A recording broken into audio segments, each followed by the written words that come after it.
नमस्कार दोस्तों, स्वागत है आप सबका हमारी एजुकेशन क्लास में जिसका नाम है टेक्निकल फादर और मैं हूं आपके साथ दीपक चौहान। जितने भी लेक्चर हमारे आते हैं अगर आप लोगों ने वो नहीं देखे हैं तो सबसे पहले आप लोगों को उन्हें देख लेना है ताकि आने वाले जितने भी लेक्चर होंगे या फिर आज का जो लेक्चर है उनसे उन्हें आप कोरिलेट कर सको। लास्ट के लेक्चर में जो लास्ट के 2 लेक्चर थे उसमें हमने क्वेश्चन जो इम्पोर्टेंट क्वेश्चन आप लोगों से इंटरव्यू में पुटअप किए जाते हैं या फिर किए जाते रहे हैं, इन फ्यूचर भी वो क्वेश्चन आप लोगों से पुटअप किए जा सकते हैं, तो वो सारे क्वेश्चन हमने डिस्कस किए थे। तो लगभग 32 क्वेश्चन हमने डिस्कस कर लिए थे। आज हम आगे चलेंगे और देखेंगे कि आज हमें कौन कौन से क्वेश्चन डिस्कस करने हैं।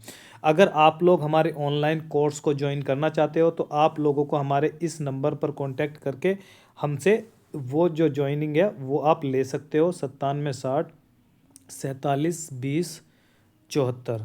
ये जो ऑनलाइन कोर्स है इसमें इंजेक्शन मोल्डिंग का कंप्लीट प्रोसेस कराया जाता है।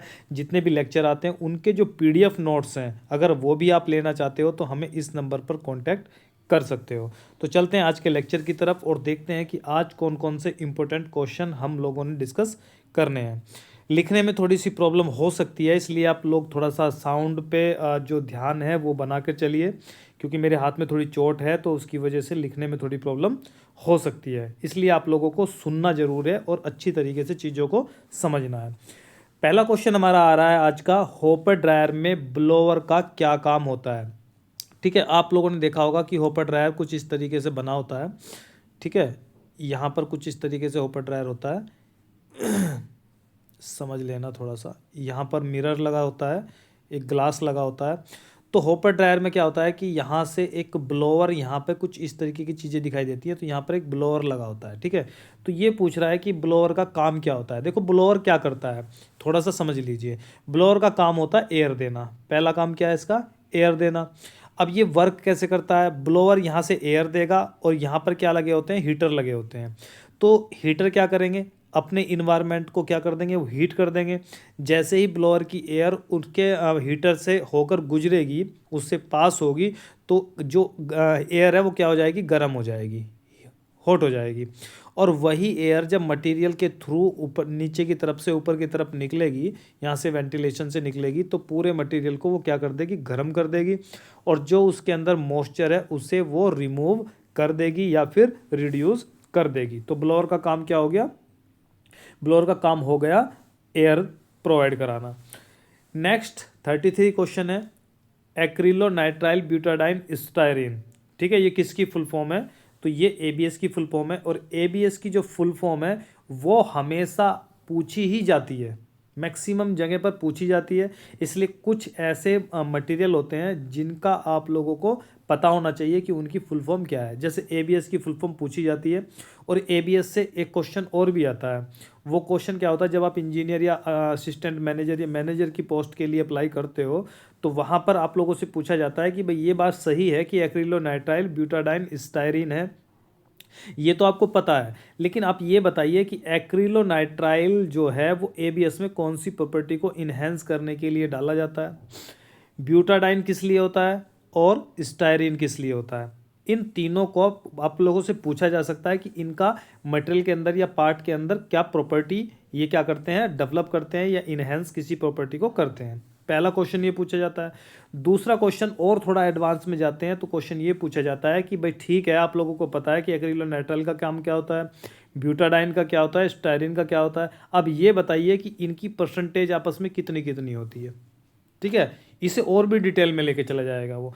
तो आप लोगों को अगर डिटेल में पढ़ना है तो आप लोगों को हमारा ऑनलाइन कोर्स भी आप ज्वाइन कर सकते हो ताकि हर चीज़ आप लोगों को डिटेल में पढ़ा दी जाए। नेक्स्ट क्वेश्चन देख लेते हैं कि ये जो हमारा मटेरियल है, ये जो मटेरियल है इनके कुछ मेल्टिंग पॉइंट यहाँ पर दिए हुए हैं। ठीक है, मोल टेम्परेचर भी दिए हुए हैं, मेल्टिंग पॉइंट, मोल टेम्परेचर और टीजी। ठीक है, ये भी आप लोगों को पता होने चाहिए। देखो कई बार क्या होता है कि ज़रूरी नहीं है कि आप लोगों को किसी भी मटेरियल की वैल्यू पता हो। ठीक है, ऐसा ज़रूरी नहीं है, लेकिन वो चीज़ होती क्या है ये आप लोगों का कॉन्सेप्ट हमेशा क्लियर होना चाहिए। आप लोगों से पूछ लिया गया कि भाई मेल्टिंग पॉइंट बताओ क्या होता है, लेकिन आप लोगों ने रट्टा हुआ है कि एबीएस का जो मेल्टिंग पॉइंट है वो 230 होता है, लेकिन आप लोगों को ये नहीं पता है कि मेल्टिंग पॉइंट होता क्या है। तो सबसे पहला जो क्वेश्चन आप लोगों के लिए यही होता है कि आप लोगों को ये पता होना चाहिए कि मेल्टिंग पॉइंट होता क्या है। कितना होता है वो बाद की बात है, सबसे पहले आप लोगों को ये पता होना चाहिए कि वो होता क्या है। मोल टेम्परेचर क्या होता है ये आप लोगों को पता होना चाहिए, कितना होता है ये बाद में पढ़ लेंगे, लेकिन सबसे पहले होता क्या है। यहाँ पर वैसे ही टीजी हो गया, बट टीजी की फुल फॉर्म क्या हो गई, glass transition temperature.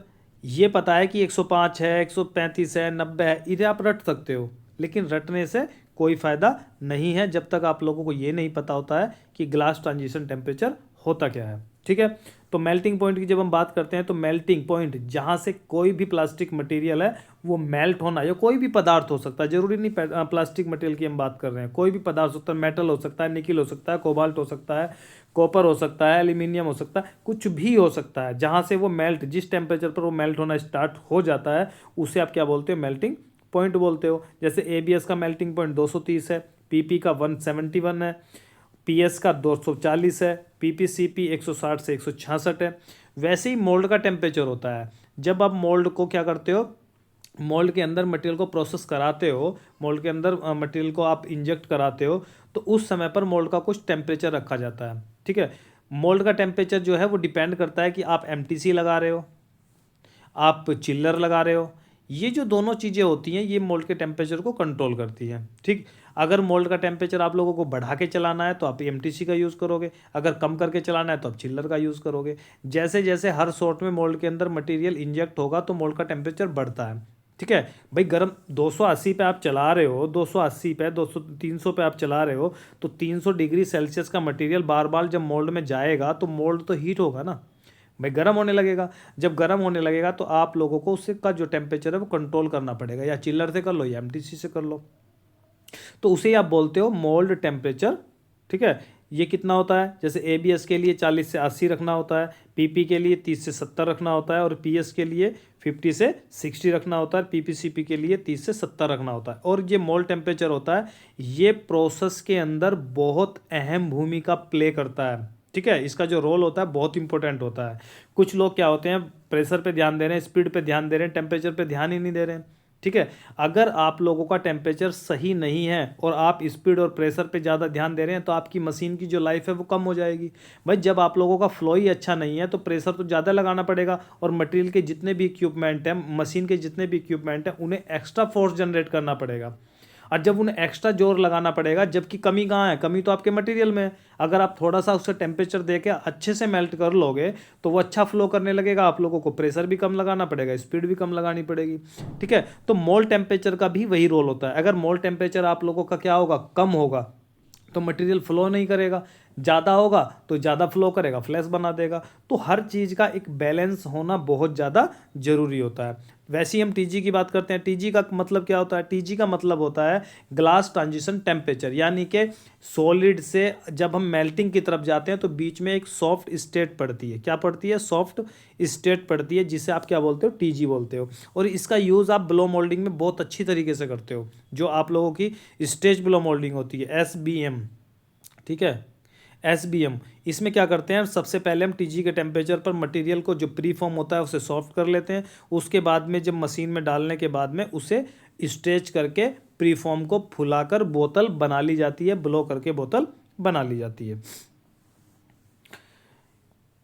Next question की जब हम बात करते हैं तो इंजेक्शन मोल्डिंग मशीन में हाइड्रोलिक मोटर का क्या काम होता है। देखो, हाइड्रोलिक मोटर के ऊपर पूरा कंप्लीट लेक्चर आप लोगों के सामने आया हुआ है, लेकिन बशर्ते जो आया हुआ है वो ऑनलाइन कोर्स के अंदर आया हुआ है, यूट्यूब पर वो पब्लिक नहीं है। तो हम बात करते हैं इंजेक्शन हाइड्रोलिक मोटर की। हाइड्रोलिक मोटर, जब हम इंजेक्शन मोल्डिंग की बात करते हैं, इंजेक्शन मोल्डिंग की बात करते हैं तो वहाँ पर दो यूज़ होते हैं। ठीक, सबसे पहले इसका कारण वही समझ लेते हैं, हम काम समझ लेते हैं। तो काम क्या होता है, rotate to screw set mould height, यानी कि हाइड्रोलिक मोटर, मोटर वर्ड जहाँ पे आ जाता है तो कहीं ना कहीं रोटेशन की बात तो चल रही है, पहली चीज़ तो ये समझ लो। ठीक है, घूमने की बात चल रही है। अब आप लोगों को ये पता करना है कि मोल्ड के मशीन के अंदर कौन कौन सी चीज़ें रोटेट करती है। सबसे पहला क्या रोटेट करता है? स्क्रू। कब रोटेट करता है? जब आप लोगों की चार्जिंग या रिफिलिंग का प्रोसीजर होता है, उस समय पर आप लोगों का स्क्रू रोटेट करता है। तो उसे कौन रोटेट कराने का काम कौन करता है? Hydraulic motor. जरूरी नहीं है हाइड्रोलिक मोटर, यहाँ पर भी इलेक्ट्रिक मशीन में इलेक्ट्रिक मोटर का भी यूज़ किया जा सकता है। सेट मोल्ड हाइट, जब आप लोगों की मोल्ड हाइट एडजस्टमेंट करते हो, जिसे MHA बोलते हो, ठीक है, MHA लिखने में थोड़ी है दिक्कत मुझे, MHA, तो MHA बोलते हैं। तो MHA में क्या? मोल्ड हाइट एडजस्टमेंट, ठीक है। तो इसमें क्या करते हैं, जो टाई बार होती है उसके पीछे एक सन गियर सिस्टम लगा होता है, जिससे हाइड्रोलिक जो मोटर होता है उसे रोटेट कराता है, और जो गियर होते हैं वो जो टाई बार है उसके ऊपर चढ़ना उतरना स्टार्ट हो जाते हैं, और यहीं से आप लोगों की क्या होती है, क्लैंपिंग यूनिट आगे और पीछे जाती है, जिससे मोल्ड की हाइट को एडजस्ट किया जा सकता है, ठीक है। इसके ऊपर भी कंप्लीट लेक्चर बना हुआ है। इंजेक्शन मोल्डिंग मशीन में हाइड्रोलिक पंप का क्या काम होता है? ठीक है, पंप एक यहाँ पर एक क्वेश्चन भी पूछा गया था कि इंजेक्शन मोल्डिंग का जो हार्ट होता है, दिल होता है, वो किसे कहा जाता है? ठीक है, तो उसका क्या है? उसका एग्जाम्पल होता है हमारा पंप। क्यों बोला जाता है? क्योंकि जो ब्लड होता है, जैसे आप लोग ह्यूमन बीइंग में देखोगे, मनुष्य के में क्या होता है, एक दिल होता है जो ब्लड को पंप करता है, और पंप करने के बाद में इस तरीके से घुमा कर वो रोटेट करा के भेजता है कि पूरी बॉडी में जो ब्लड का सर्कुलेशन है वो अच्छा बन जाता है। तो वो भी क्या कर रहा है, दिल क्या काम कर रहा है? पंप करने का, ब्लड को पंप कर रहा है। ये क्या हाइड्रोलिक जो ऑयल है उसे पंप कर रहा है। तो ये क्वेश्चन क्या पूछा गया था कि जो इंजेक्शन मोल्डिंग का दिल होता है वो किसे बोलते हैं? तो पंप को बोलते हैं। तो पंप का क्या होगा? जो फ्लूइड होता है, हाइड्रोलिक ऑयल होता है, उसे वो पंप करता है, किसकी सहायता से? इलेक्ट्रिक मोटर की सहायता से। Rotating oil in hydraulic cylinder, ठीक है, जो आप लोगों का ऑयल होगा उसे कहाँ भेजता है? हाइड्रोलिक सिलेंडर के अंदर भेजता है, हाइड्रोलिक मोटर के अंदर भी यही भेजता है। नेक्स्ट क्वेश्चन देख लेते हैं, इजेक्टर कैसे सेटिंग करें और प्रोग्राम कैसे बनाएं? ठीक है, इसके ऊपर लेक्चर हमारा आएगा, आप लोग जो है बने रहिए हमारे साथ में, तो वो लेक्चर भी आप लोगों को जल्दी मिल जाएगा। नेक्स्ट क्वेश्चन है, टॉर्पीडो का वर्क क्या होता है? देखो, टॉर्पीडो क्या होता था, हॉट रनर मोल्ड में भी टॉर्पीडो का यूज़ होता है, लेकिन मैं थोड़ा सा बेसिक आप लोगों को समझा देता हूँ। जब हम हैंड इंजेक्शन मोल्डिंग की बात करेंगे, ठीक है, हैंड इंजेक्शन मोल्डिंग की जब हम बात करेंगे, उसका स्क्रू बैरल हम थोड़ा ऐसे बना लेते हैं हॉरिजेंटली, जबकि वो वर्टिकल होता था, ठीक है। तो अब इसमें क्या होता है, पिस्टन होता था। क्या होता था? पिस्टन होता था, यहाँ पर पिस्टन हुआ करता था। अब तो स्क्रू हो गया, लेकिन उस समय पर पिस्टन हुआ करता था। तो पिस्टन में थोड़ी सी प्रॉब्लम क्या होती थी कि जो मटेरियल की मिक्सिंग है उसमें थोड़ी प्रॉब्लम आती थी कि मटेरियल अच्छी तरीके से मिक्स नहीं हो पाता था। तो यहाँ पर क्या था, एक टॉर्पीडो लगा होता था, ठीक है, ये समझ लेना। तो यहाँ पर क्या, टॉर्पीडो लगा होता था। टॉर्पीडो का मतलब क्या होता है कि बीच में कुछ इस तरीके का डिजाइन का एक इक्विपमेंट लगा दिया जाता था, जो क्या था, जो मास है, मास का डिस्ट्रीब्यूशन वो कर देता था। यानी कि जो बीच वाला एरिया है, अगर ये टॉर्पीडो यहाँ पर नहीं लगाया जाएगा तो प्लास्टिक मटेरियल तो इस एरिया में भी तो भर जाएगा ना। जब इस एरिया में भर जाएगा तो जो जो बैरल है, बैरल के ऊपर हीटर लगे हैं, हीटरों ने बैरल को गर्म किया हुआ है, तो जो मटेरियल होता है वो हीट का क्या होता है, वो इंसुलेटर होता है। अगर एक कोई भी मार्कर ले रहा हूँ, ये मार्कर है प्लास्टिक का, तो मैं यहाँ से अगर गर्म करना स्टार्ट करूँगा तो वो जो है यहाँ से जलना स्टार्ट हो जाएगा, लेकिन यहाँ से गर्म नहीं होगा, क्योंकि ये क्या है, ये कंडक्टर नहीं है, ये इंसुलेटर है, हीट का भी और इलेक्ट्रिसिटी का भी। जब मैं मेटल की कोई रोड लेता हूँ तो मेटल की रोड को अगर मैं यहाँ पे गर्म करूँगा तो ये क्या है, ये हीट का भी कंडक्टर है और ये इलेक्ट्रिसिटी का भी कंडक्टर होता है। इसलिए यहाँ पर जब गर्म करेंगे तो थोड़ी देर में आप लोगों के हाथ वाला जो सिरा है वो भी गर्म होना स्टार्ट हो जाएगा। उसी तरीके से जो मटीरियल बैरल की सतह से लगा रहेगा वो तो अच्छी प्रकार से उसमें क्या हो जाएगी, उसे हीट मिल जाएगी, वो मेल्ट हो जाएगा। लेकिन जो बीच में पड़ा हुआ मटेरियल है वो तो मेल्ट नहीं होगा ना, क्योंकि ये हीट का इंसुलेटर है। तो इसलिए बीच में हमने एक टॉर्पीडो लगा दिया, जो टॉर्पीडो क्या करता है, यहाँ का जो मास था उसे डिस्ट्रीब्यूट कर देता है बैरल के आसपास की सतह के पास में, ठीक है। तो जब ये डिस्ट्रीब्यूट करेगा तो मटेरियल जो है अच्छी तरीके से क्या हो जाएगा, मेल्ट हो जाएगा, क्योंकि वो बैरल के संपर्क में आ जाएगा और एक छोटी लेयर बनाएगा, एक थिन लेयर बनाएगा, मोटी लेयर यहाँ पर नहीं बनेगी, ठीक है। बहुत सारी चीज़ें हैं, बहुत सारे कॉन्सेप्ट हैं, अच्छे अच्छे पढ़ाते हुए अच्छा भी लगता है, लेकिन आप लोग पढ़ते नहीं हो, बस वहीं पे थोड़ी सी प्रॉब्लम आ जाती है। नेक्स्ट, ब्लो फिल्म एक्सट्रूजन के बारे में थोड़ा सा बताइए। देखो ब्लोन फिल्म, जब मैं ब्लो की बात करता हूँ, ठीक है, ब्लो मोल्डिंग क्या होता है, एक प्रोसेस होता है। जैसे इंजेक्शन एक प्रोसेस है, वैसे ही ब्लो भी एक प्रोसेस है। इंजेक्शन में इंजेक्ट करके पार्ट बनाए जाते हैं, ब्लो में फुलाकर पार्ट बनाए जाते हैं, ठीक है। दोनों का प्रोसीजर अलग होता है, प्रोसेस अलग होता है। एक प्रोसेस के बेस पर लाखों मशीनें चलाई जा सकती हैं, लेकिन लाखों मशीनों का प्रोसेस अलग अलग नहीं हो सकता है। उसका जो प्रिंसिपल होता है वो एक ही होता है। जब हम ब्लो की बात करते हैं तो ब्लो में क्या आता है, दो तीन मशीनें आती हैं। जैसे आप लोगों की क्या है, extrusion blow moulding, blown film plant, ठीक है, और इंजेक्शन ब्लो मोल्डिंग, ये कुछ प्रोसेस होते हैं। उसी तरीके से ये ब्लो और एक्सट्रूजन का मिला जुला रूप होता है, कौन सा, blown film plant, blown film plant, ठीक है। तो इसके बारे में बताइए, तो इसके बारे में भी लेक्चर जो है हमारा ऑलरेडी आ चुका है। आप ब्लो मोल्डिंग के नाम से, ब्लोन फिल्म के नाम से वहाँ पर देख सकते हो। फिल्म का मतलब ब्लो फिल्म, यानी कि जितने भी पैकेजिंग के आइटम होते हैं, जैसे कुरकुरे का रैपर हो गया, चिप्स का रैपर हो गया, या बिस्किट का रैपर हो गया, ये जितने भी पैकेजिंग के आइटम है, पॉलीथीन हो गई, ये सभी के सभी जो बनते हैं ब्लो फिल्म से जो बनाए जाते हैं, ठीक है, एक्सट्रूजन से बनाए जाते हैं। और एक्सट्रूजन का मतलब होता है कंटिन्यूस चलने वाला प्रोसेस है। लॉन्ग लेंथ के जो प्रोडक्ट हैं वो इससे बड़ी आसानी से बनाए जा सकते हैं। टाइप ऑफ इजेक्टर की जब हम बात करते हैं, type of ejector in injection moulding machine, देखो काफ़ी सारे, लगभग 7 तरह के इजेक्टर हम देखते हैं, ठीक है, 7 टाइप के, देखो यहाँ पर भी दिए हुए हैं। इस पर भी ऑलरेडी वीडियो आ चुकी है, आप लोग सर्च करके देख सकते हो। ये वीडियो पब्लिक है, इसमें इसे कोई भी देख सकता है यूट्यूब पे जाके।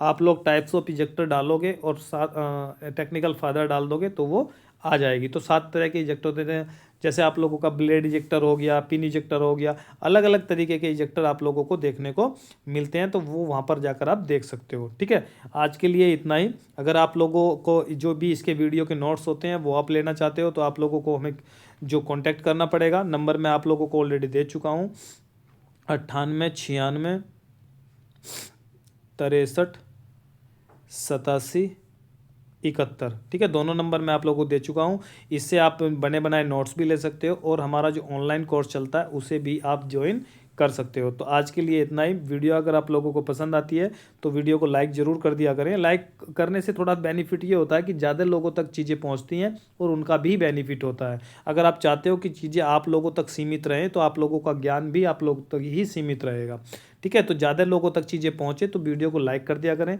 दोस्तों को शेयर भी कर दिया करें। चैनल पे अगर आप लोग नए होते हो तो चैनल को सब्सक्राइब कर लिया करें, ताकि आने वाले जितने भी लेक्चर होते हैं हमारे, उनके जो नोटिफिकेशन है वो आप लोगों को टाइम टू टाइम मिलते रहें, ठीक है। तो आज के लिए इतना ही, मिलते हैं नेक्स्ट लेक्चर में। जब तक के लिए दीजिए मैं इजाज़त। जय हिंद, जय भारत।